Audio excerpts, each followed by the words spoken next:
different information regarding the compositions of that specific atomic lipid component are different molecules that are within our brain. Okay? Using MRS or magnetic resonance spectroscopy, we can detect different molecules existing in our brain or different parts of our body, for example, within the liver, within the breast, in the prostate. So, MRS is a fantastic method. We can detect the different components and different materials, different molecules within the body. You know the properties of different metabolites and neurotransmitters within our brain, and acetylphosphatide present primarily in neurons, a marker of neuronal density and vitality. So the amount of N-acetylphosphatide and detecting the presence or absence or the exact concentration of N-acetylphosphatide is important because the concentration of N-acetylphosphatide decreases in many diseases. Which disease? Disease that destroys neurons. For example, stroke, MS, tumor, dementia, epilepsy. In these cases of diseases, the amount of N-acetylphosphatide decreases. So, if using advanced techniques like MRS, if we can detect the amount of N-acetylphosphatide, this can be used as a marker to identify the specific situation of pathology.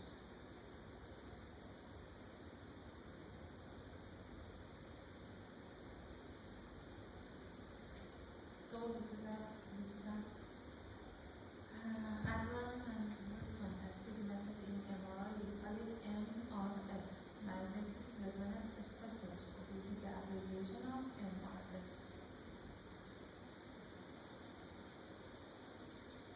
Metastatic and non-neuronal neoplasms, for example, melanomas, do not contain N-acetylphosphatide. So, if you check the presence of N-acetylphosphatide in a specific area of our brain, we can figure out if this pathological situation is meningioma or not. Okay? And acetylphosphatide elevates in Canavan's disease. You can see the amount of N-acetylphosphatide can be changed at different situations. At normal, the amount of N-acetylphosphatide is different in the normal pathological situation, and at different pathological situations, the amount of N-acetylphosphatide is different. So you can see, you can use MRS to detect, to quantify, to measure the amount of the concentration of the acetylphosphatide in a specific area of our brain. Keratin. Keratin produced in liver and transported to brain where its level is relatively constant.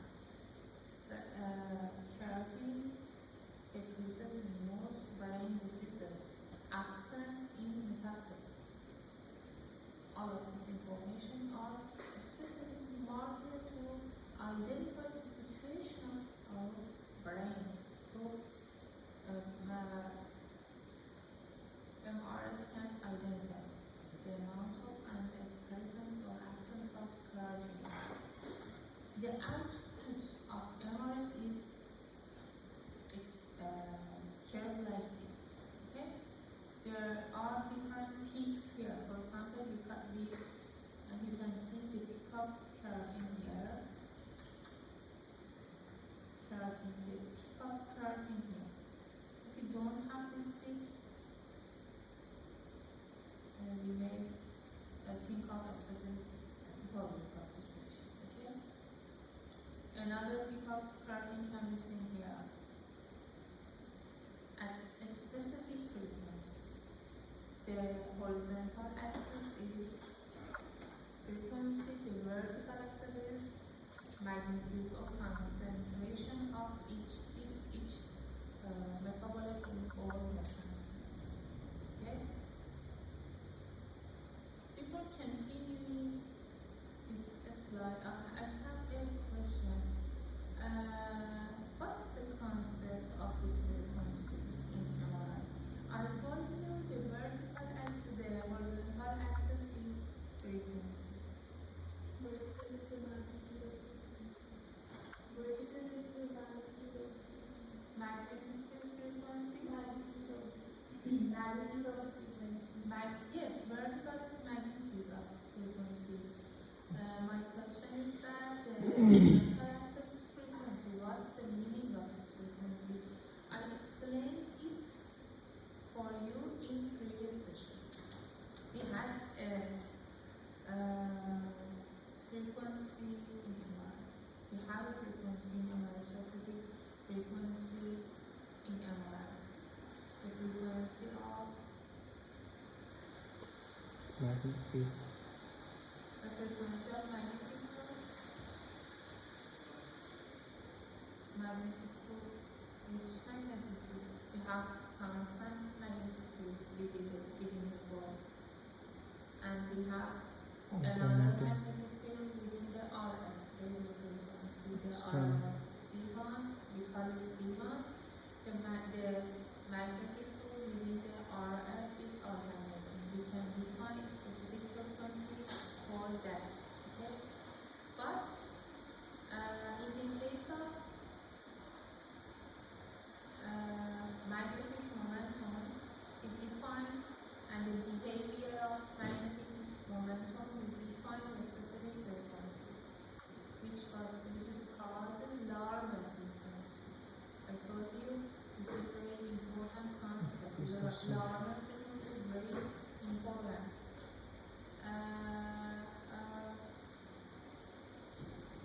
The vertical axis in this curve is that Larmor frequency.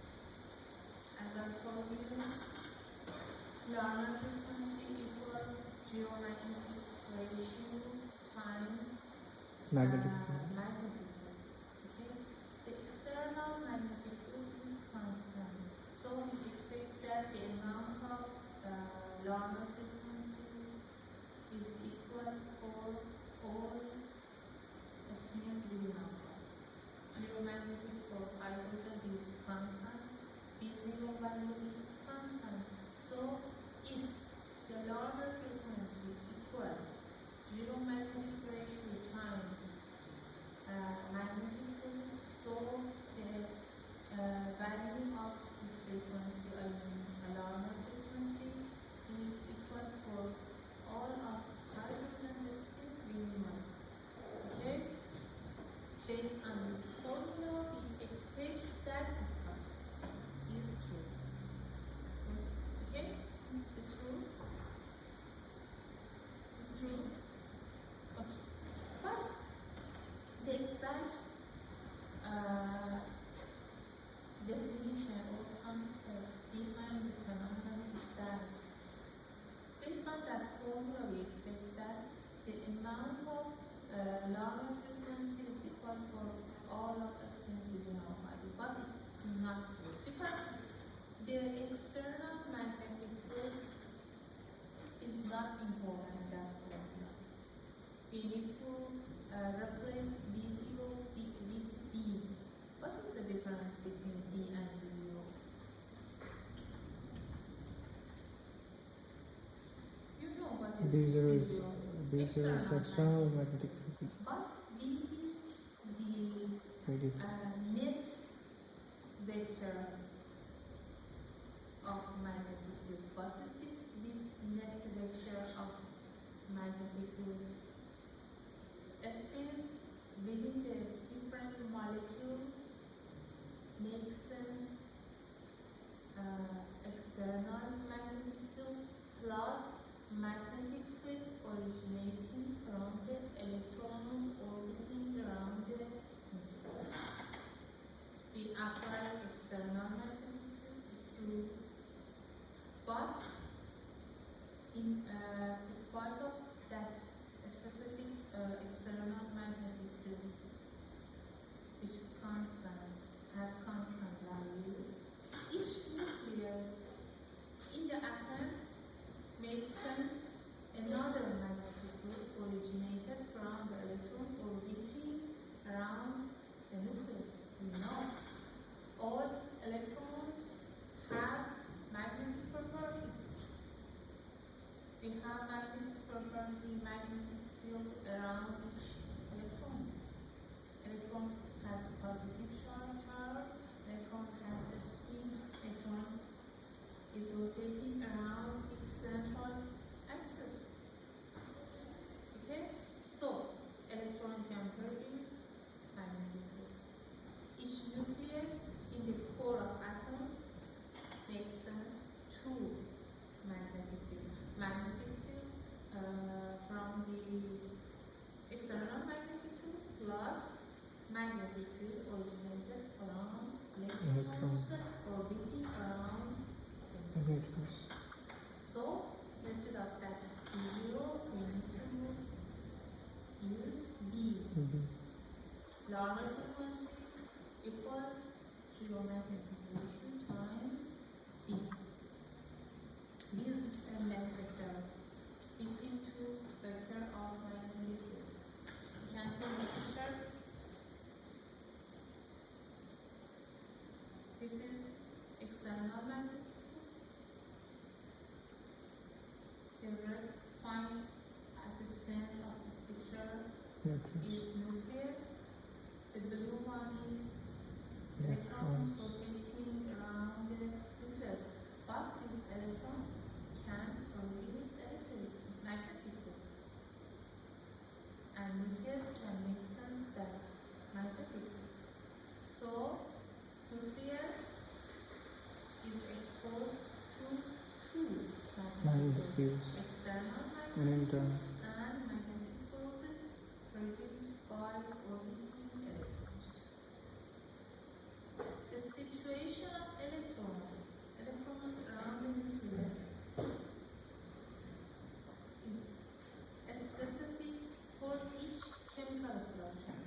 For example, in keratin molecule, the amount of this specific magnetic field originated from the electrons has a specific value. Okay? For the enamel molecule, for example, in the case of an acetyl aspartate with different chemical structure, the amount of this magnetic field is different. So,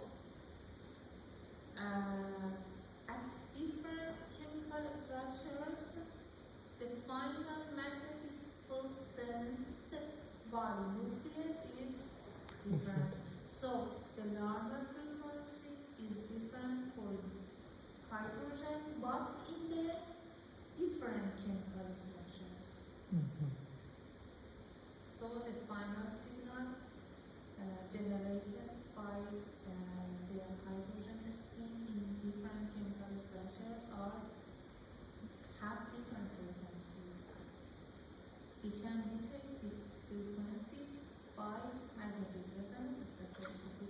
We can apply some mathematical processes. Finally, we can capture this spectrum. We can show different frequency within our signal at different locations of the vertical horizontal axis. Different frequency for different chemical structures.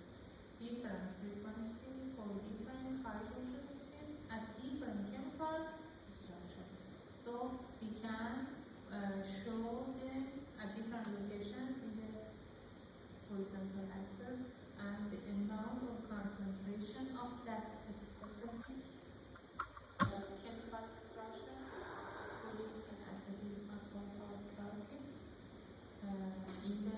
at the vertical axis as different concentration, with different concentration.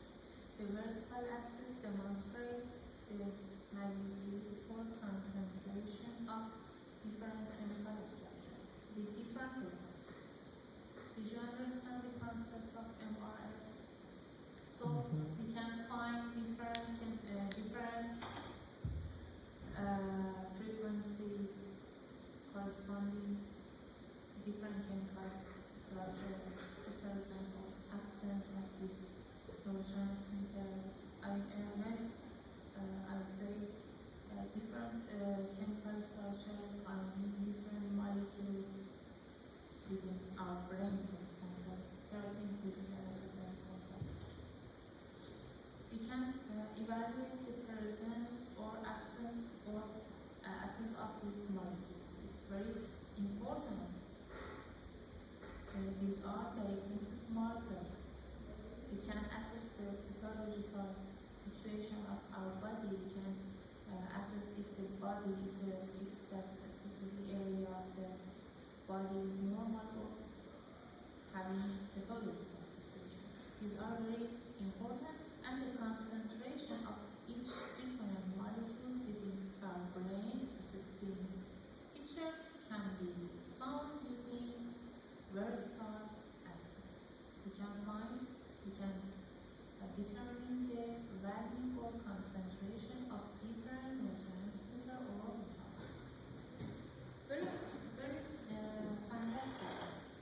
MR spectroscopy is a clinical method. We are using MR spectroscopy.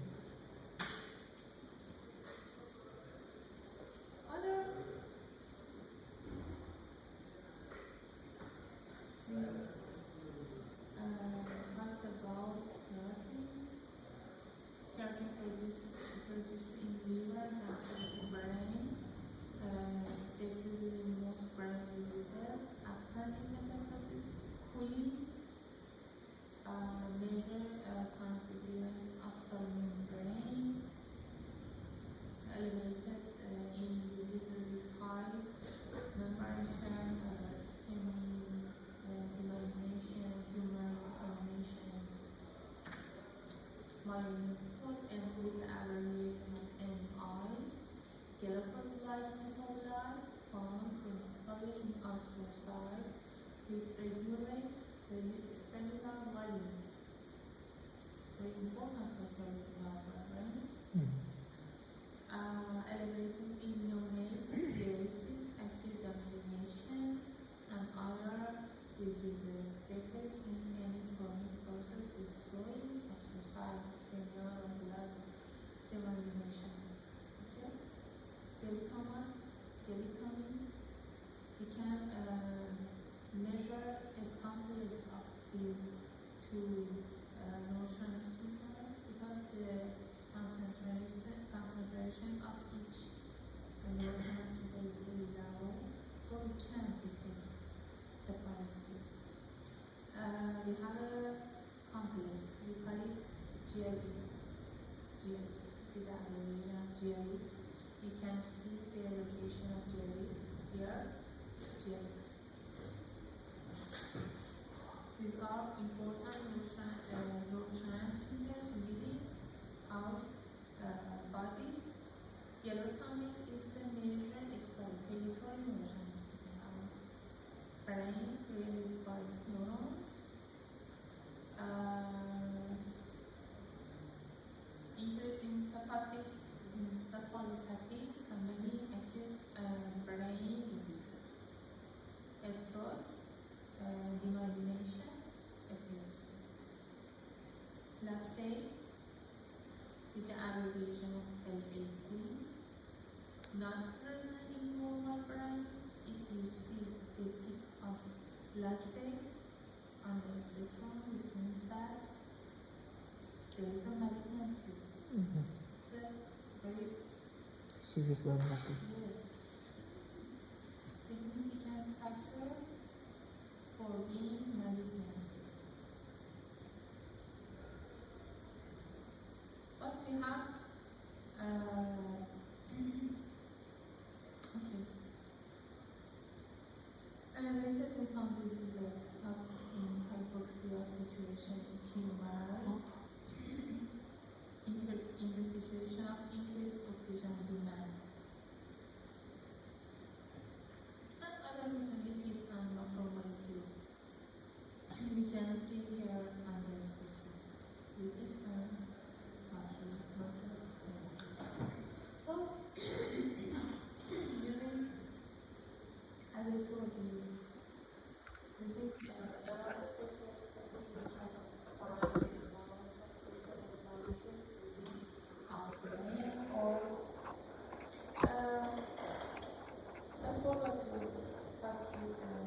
difference of larger frequency between different molecules is called chemical shift. We call it chemical shift. Using MRS, we can identify different molecules within our brain and also other organs. For example, breast, we have breast spectroscopy. It's not the chemical. It's at research level. Prostate MRS, muscle MRS, liver MRS, and that's it. And sometimes we can map the concentrations of different metabolites at different locations of our body. You can see it. Map of choline, map of an acetic aspartate. We can see different parts of this map and make a judgment about the concentration of that specific neurotransmitter or metabolite in that specific area of the brain. For example, different parts, different areas of different points of our brain.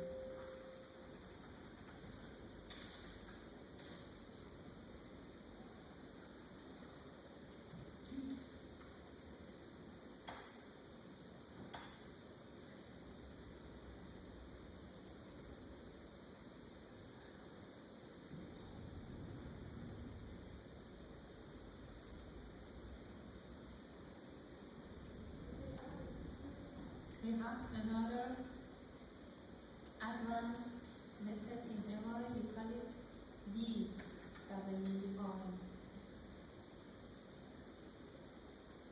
Diffusion weighted image. DWI. Diffusion weighted imaging. It's a clinical technique. We use this technique in clinic. What is diffusion mean? Diffusion refers to random microscopic movement of water and other small molecules due to thermal agitation. You know what is diffusion? It's a diffusion. It's a random walk of molecules.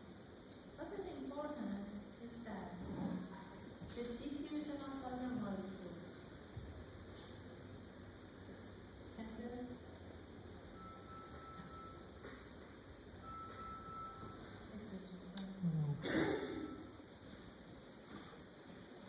we call this technique diffusion weighted imaging. So this is the area with SO.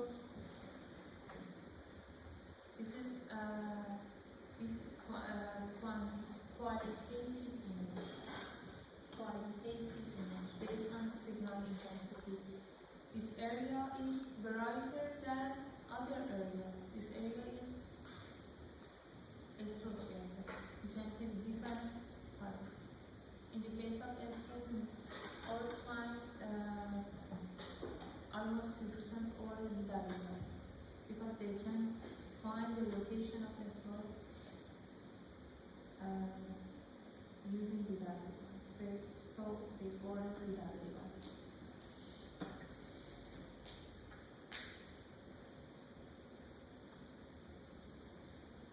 There are two concepts regarding diffusion weighted imaging: isotropic and anisotropic diffusion. What's the difference between isotropic and anisotropic in diffusion? What's the meaning of isotropic? What's the meaning of anisotropic? Isotropic, isotropic, anisotropic.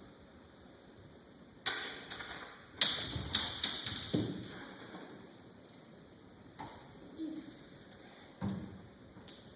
the orientation of or direction of the water molecule is random, completely random, and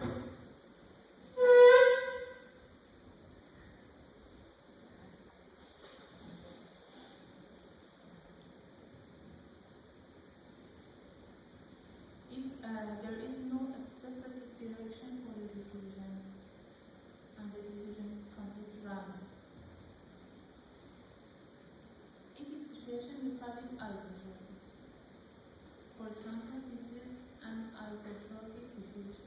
There is no direction, there is no specific direction for diffusion. We call it isotropic diffusion. In the case of tumor, we have altered isotropic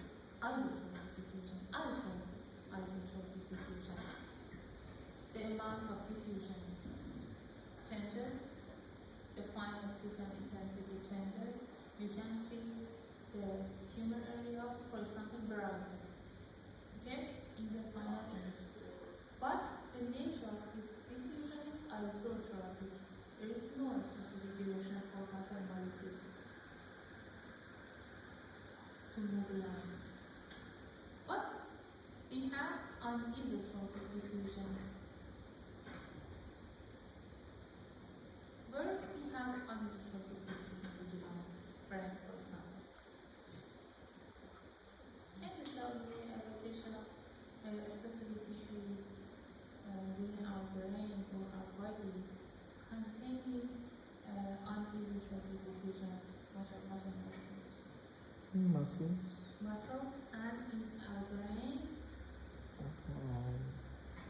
The brain body. No. Brain. Each part of our brain is structured and have a specific orientation.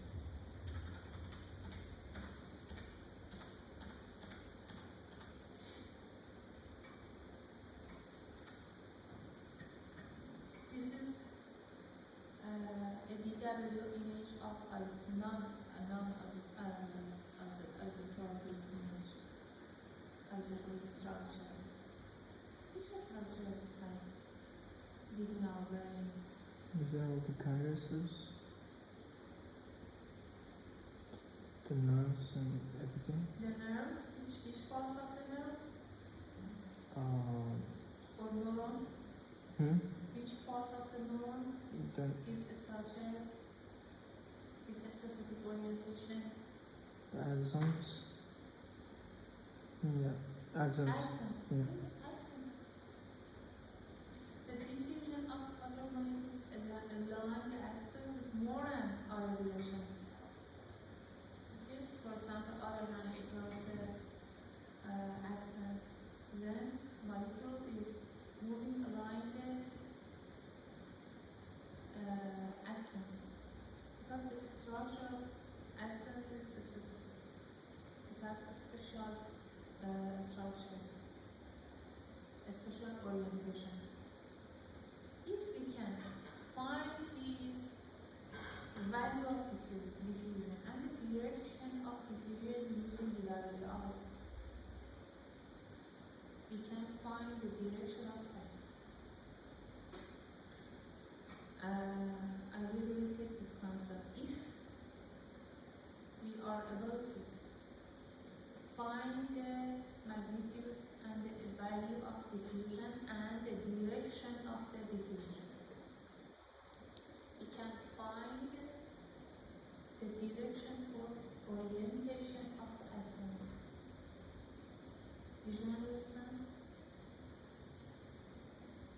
We have a specific technique in MRI. We call it DTI, diffusion tensor imaging. Diffusion tensor imaging. Using DTI, we can find the orientation of axons. We call it tractography. This is a clinical technique. We use this technique to find the structure and orientations of white matter. White matter contains axons.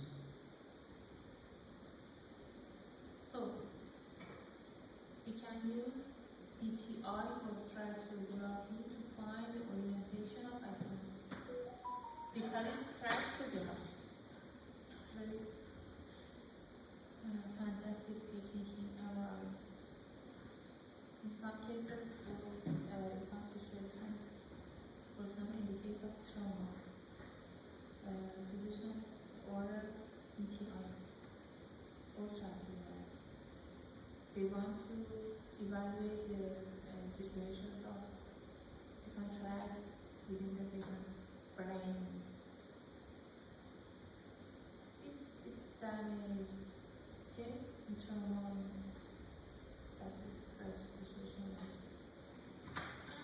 Tractor, we are using diffusion beta imaging and diffusion tensor imaging. As I showed you, this is the area with S4. You can in the DWI image, in the signal intensity image, you can see a bright area for S4 area. Also, we can quantify the exact value of diffusion. You can see in this picture. This is a quantitative map. What is quantitative map? Using this, in this picture, you can see the final signal intensity. But using the value of magnetization can convert to the signal intensity. Okay, we can show that value is on the picture, final picture. But we can perform some quantitative, some mathematical steps to quantify the exact value of diffusion, not signal intensity. The exact value of diffusion can be seen in this picture. You can see the corresponding area of the stroke here, but as dark area. What is the difference between these two images? This is the final signal intensity diffusion beta image. This is a map of exact value of diffusion. This represents that the stroke area has a lower value of diffusion, but the signal intensity increases. This means that if the signal intensity increases in the DW diffusion beta image, this means that that specific pathological area has lower value of diffusion, because in the diffusion beta image that area is bright, but in the diffusion map, which is a quantitative map, because we can make sense of exact value of diffusion is dark. It's very important. We call it ADC map, apparent diffusion coefficient map. Apparent diffusion coefficient map. So we have DWI or DW diffusion weighted image, and we have ADC map. DWI is a quantitative image, ADC map is a quantitative map. In the DWI, you can see the effect of diffusion on signal intensity, but in the case of ADC map, you can make sense the exact value of diffusion. This is the difference between DWI or trace image with ADC map and tracheography. As I told you, we can find the orientation of axons within our brain using DTI, diffusion tensor image.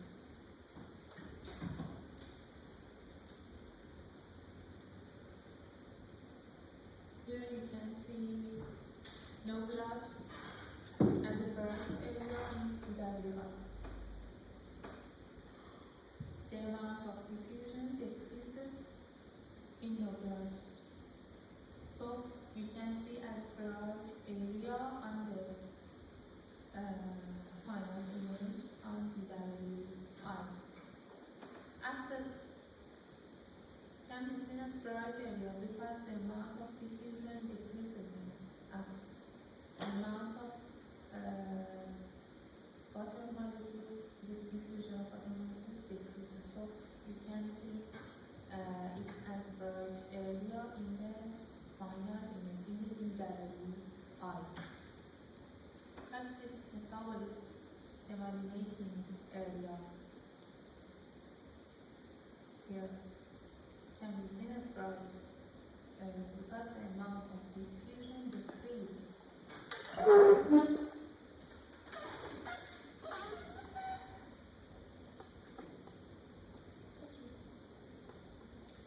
to another advanced technique in functional magnetic resonance imaging.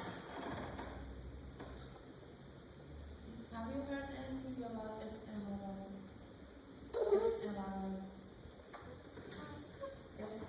Functional magnetic resonance imaging.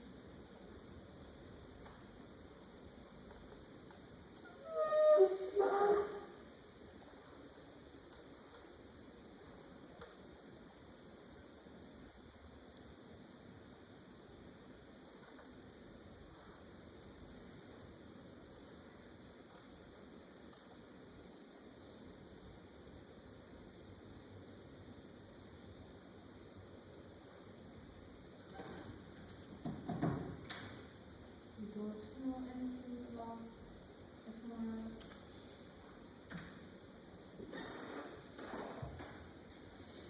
Using fMRI, we can identify the location of brain activation when someone is doing some specific task.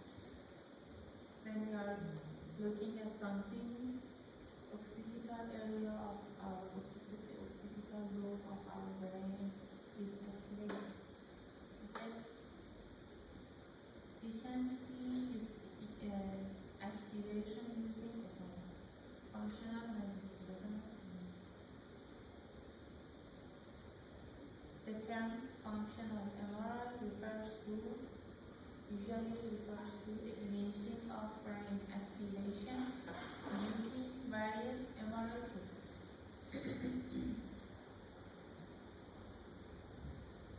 You know, regional cerebral blood flow increases at the areas of our brain with lower activity.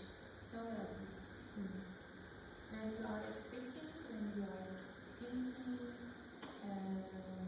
when we are looking at something, when we are hearing, specific areas of our brain are activated. Why? Because regional cerebral blood flow increases at that specific area. This means this is the main, this is the real definitions of activation.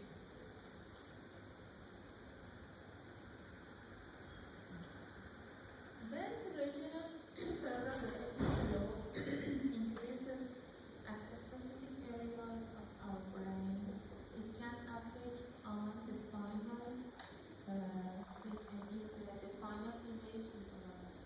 image how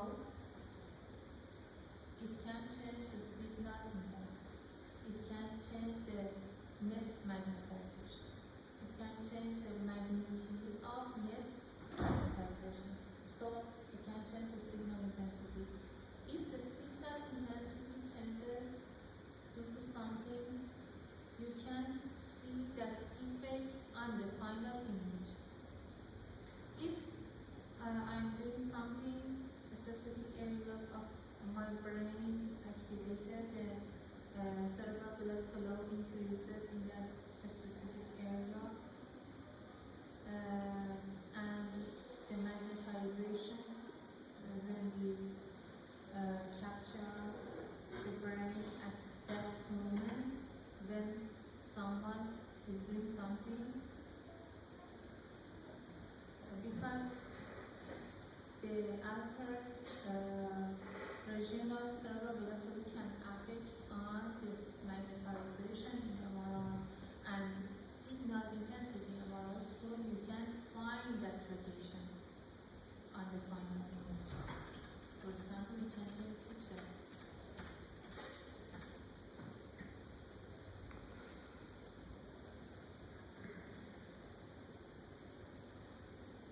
here we have a sensory motor task. For example, finger tapping. Sensory motor task, finger tapping. You can see the area of the brain related to sensory motor is activated. This is the final image in fMRI. So, using fMRI, we capture signal dynamically during the time, over the time, and ask patient to do something. For example, looking something, or hearing something, or thinking something, thinking of something, and simultaneously we capture signal over the time. We analyze this data, and finally, after some analysis steps, we can achieve this image, this final image. And you can see, you can find that a specific area of the brain activated during the task on the final image. This is very fantastic.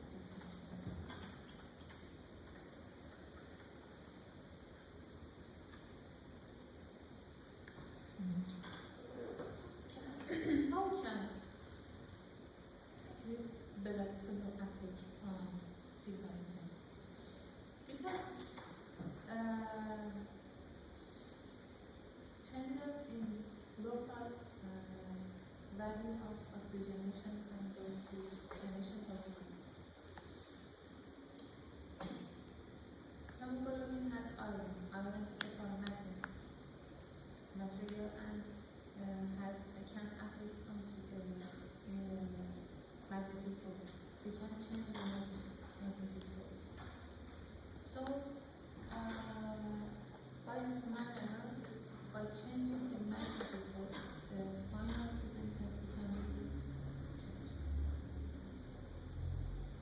So, the origin of these changes is from altered oxyhemoglobin and deoxyhemoglobin in blood. You know the mechanism behind this phenomenon. After each activation, okay, in our brain, blood flow changes, and the ratio of oxygenated and deoxygenated hemoglobin changes.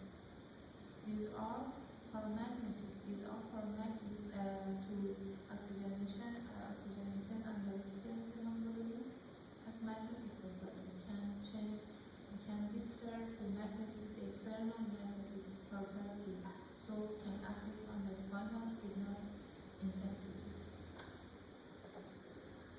So we can see this effect on the final image.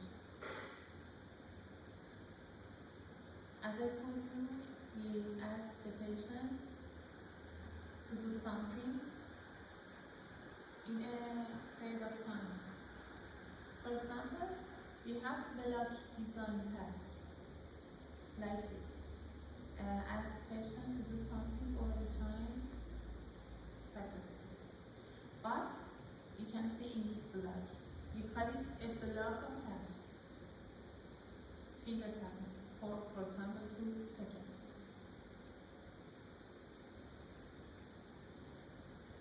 But after the block period, we have a rest period. We ask patient how to do something. Just be relaxed and lie on the table, relax. We call it rest situation. Rest. We call it rest situation. Patient doesn't do anything. And then we ask patient to perform task again. And then rest, then ask, then rest. And we call it block design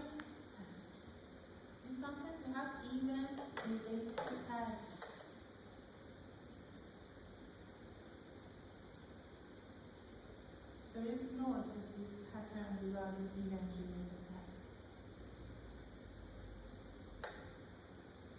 Patient may face each task. There is no specific pattern. Any kind of task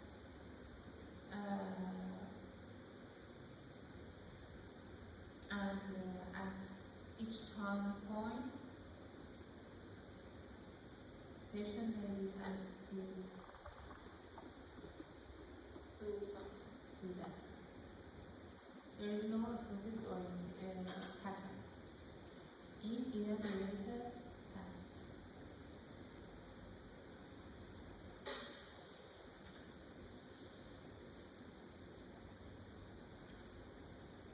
Event-related design or event-related task. Subject cannot predict when or what will occur, allowing for surprise.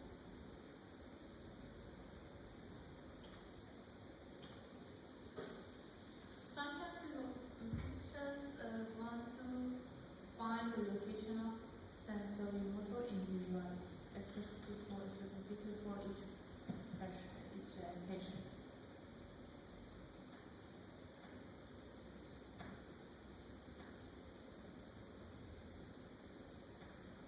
For example, before surgery,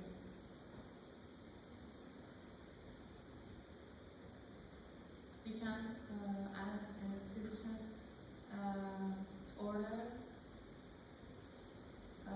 FMR with, for example, finger tapping test.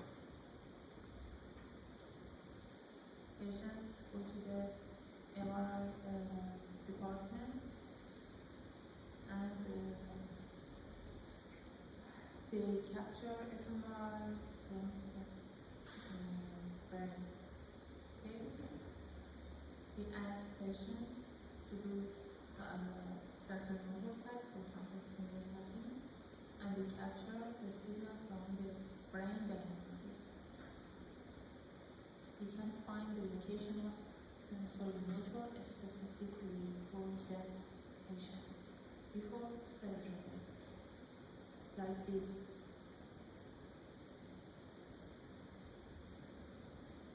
When a surgeon are cutting tumor area,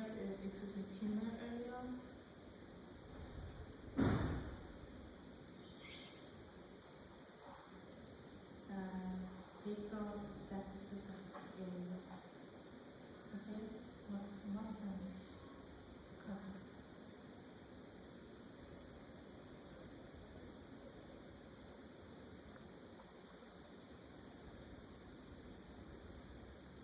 There are some other sensory motor tasks, for example, fist clenching, ball squeezing, sequential tapping of individual fingers, and others, or toe ankle for dorsiflexion. These are different sensory motor tasks. Lip puckering, tongue wiggling. Visual system. Sometimes physicians want to know the exact area of the visual system.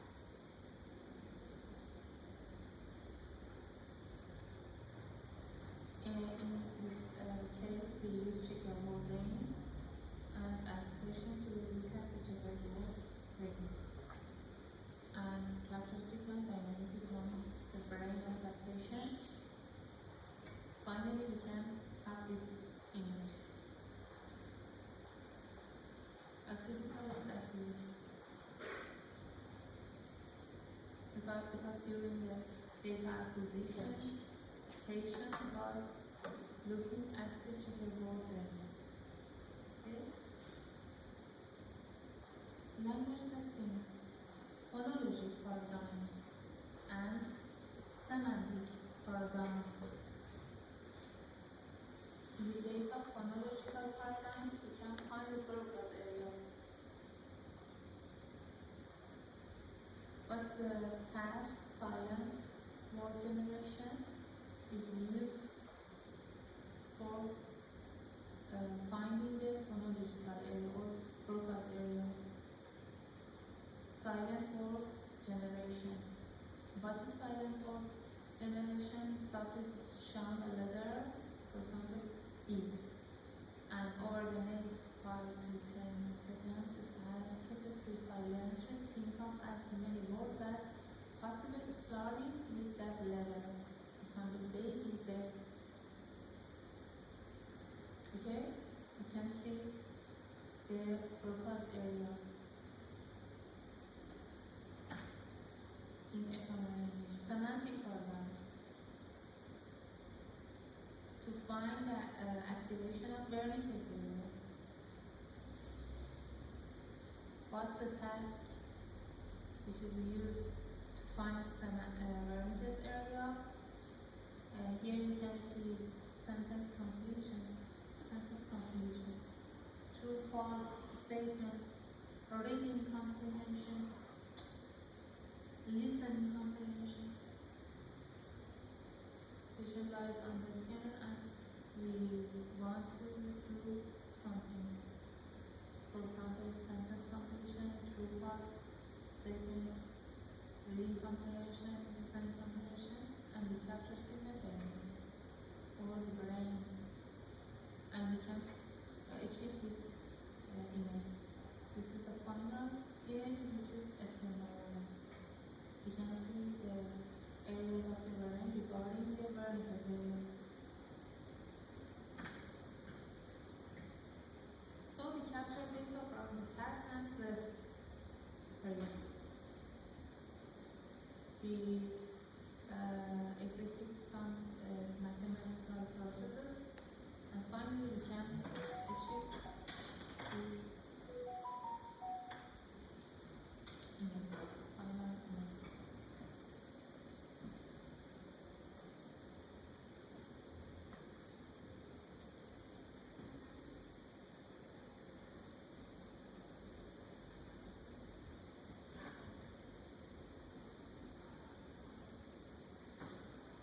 We have some pre-processing steps. We have a statistical analysis. We have maps. These are maps, different ephemeral maps. Your brain activation maps. And the final step is interpretation of results.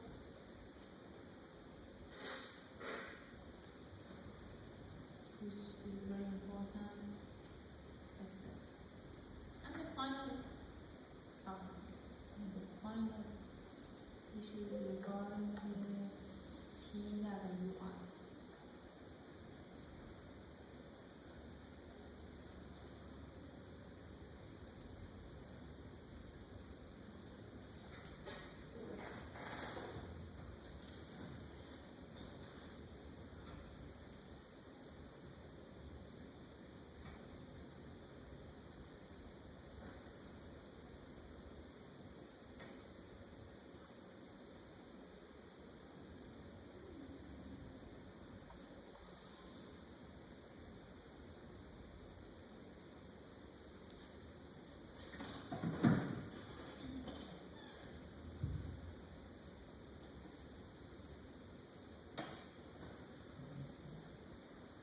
एक और शायद कहाँ is this the last file? This is final PowerPoint, and we will finish the class another project. How much time will this take? I don't know the exact time. Another quarter.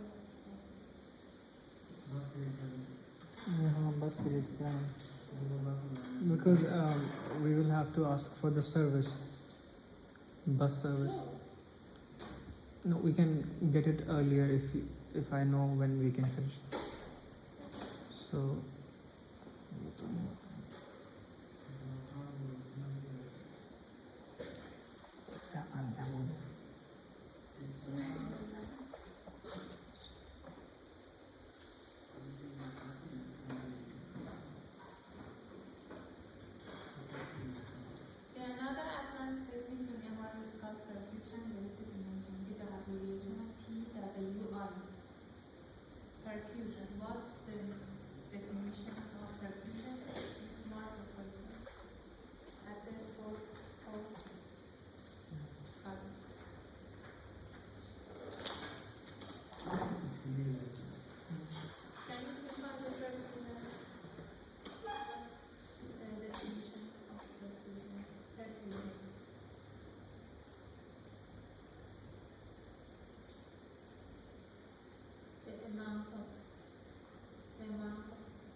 volume of blood in each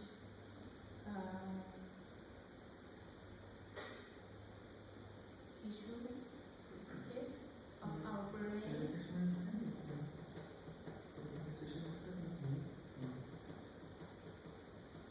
What's the definition of perfusion? I told you. Perfusion. What is perfusion? Perfusion. Doctors.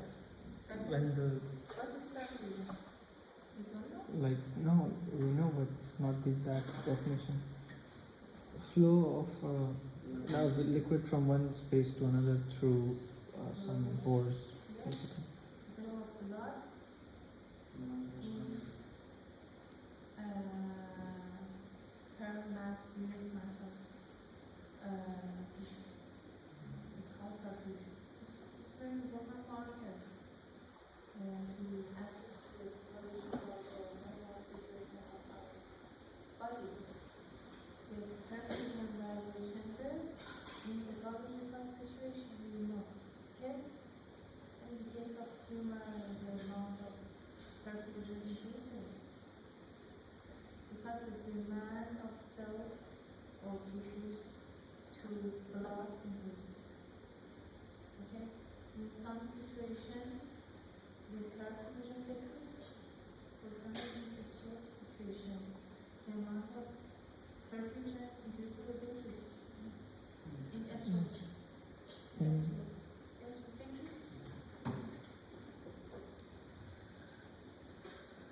So perfusion is very important factor to assess the situation of our body in terms of being normal or pathology.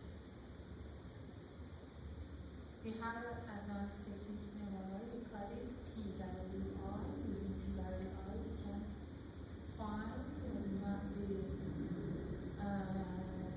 value of perfusion or the effect of perfusion at certain intensity. We have to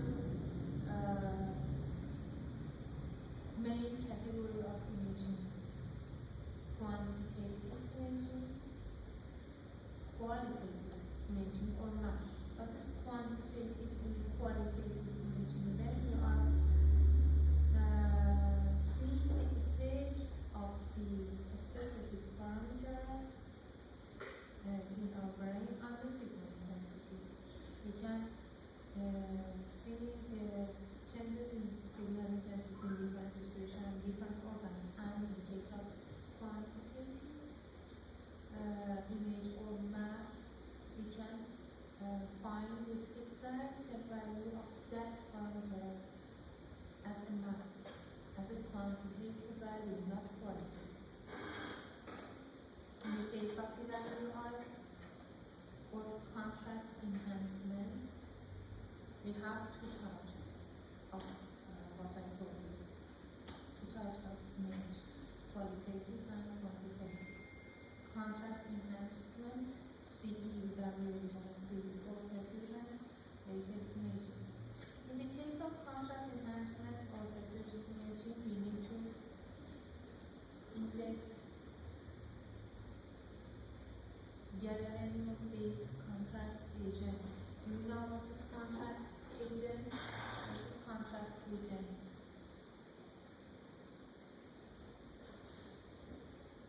A specific material we use to improve the contrast in the final image because they can affect on the signal intensity. They can boost contrast. In the case of camera, we use gadolinium-based contrast. Do you know what is gadolinium? It's an element on the chart. Gadolinium has magnetic property. It's a magnetic element. Can change, can insert external magnetic property in MR after injecting the gadolinium-based contrast agent. You can see here a chart of different kinds of gadolinium contrast agents with different names: magnesium, multiplex, omniscan, deuterium, permanence, gadolis, yovis. These are different marketing names of different gadolinium-based contrast agents. We inject gadolinium-based contrast agent before CE&PWI. This is necessary for this technique. We need to use gadolinium-based contrast agent. We inject gadolinium-based contrast agent. This contrast agent injects the blood, flow to the blood, okay, and reach a specific area of brain. The accumulation of the gadolinium-based contrast agent in pathological area of our brain is higher than normal. So the signal intensity changes in pathological area of our brain is more than normal area of our brain. So we can find the location of pathology, okay? Because the accumulation of gadolinium-based contrast agent in areas of the brain with pathological situation higher than the normal areas of the brain. The accumulation is higher, okay? On the other hand, the gadolinium-based contrast agent can affect on the signal intensity and final. We can find the location of accumulation and the final image. For example, here is a contrast enhancer CE technique. This is a brain tumor. You can see the border of the brain as bright. After injecting the gadolinium contrast agent. Here we have enhanced contrast because you can see the border of the brain as brighter than other areas of the brain. We call it contrast enhanced image, CE, with the abbreviation of CE image.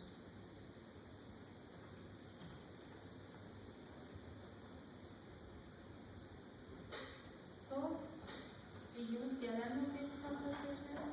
The location of position of gadolinium in the magnetic charge is here. It has magnetic property. It is paramagnetic element, so can affect on the magnetization, magnetic property, and final signal intensity.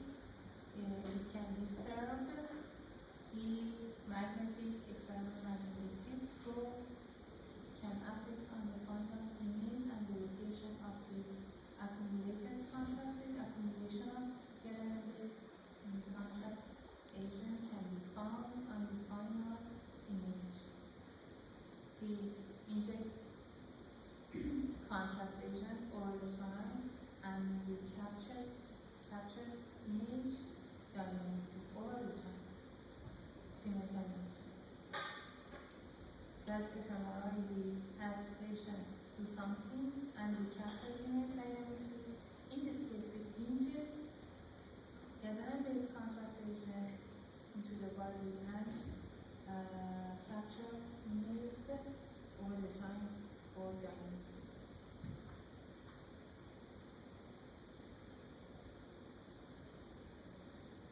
This is a chart obtained from the contrast enhanced technique. Over the time, the concentration of gadolinium in that specific area of our body changes, and the signal intensity affected by the gadolinium changes. You can see this changes in our curve. This is a specific curve in contrast enhanced technique. Using this curve, physicians can find some significant information about the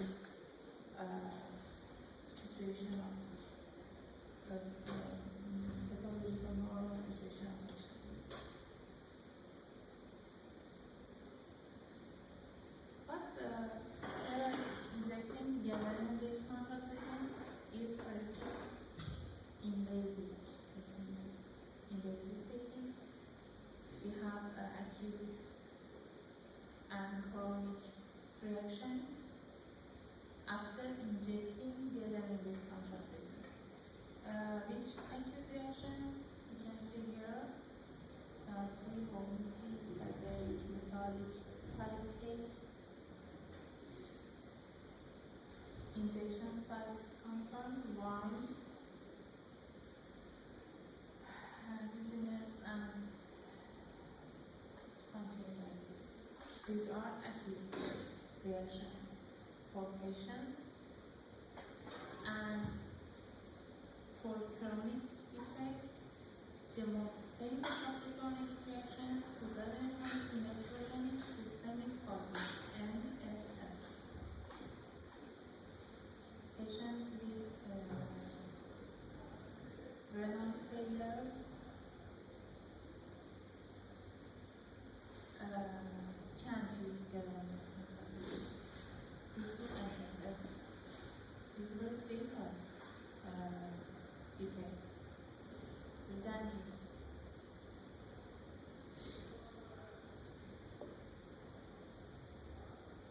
In some cases, we have deposition of gadolinium based on brain.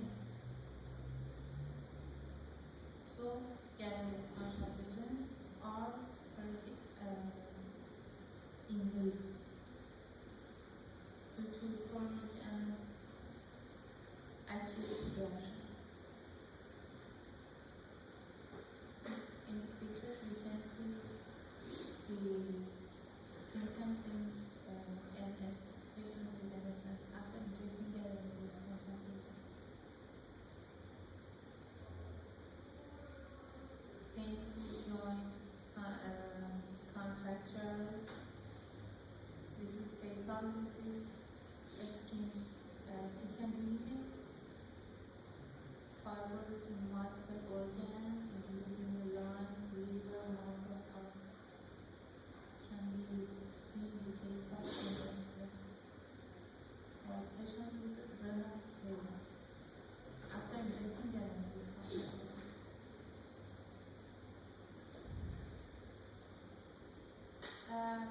In the case of gadolinium, in the case of CE or perfusion-rated imaging, like what I said to you about the PWI, we can have two kinds of information, quantitative and qualitative.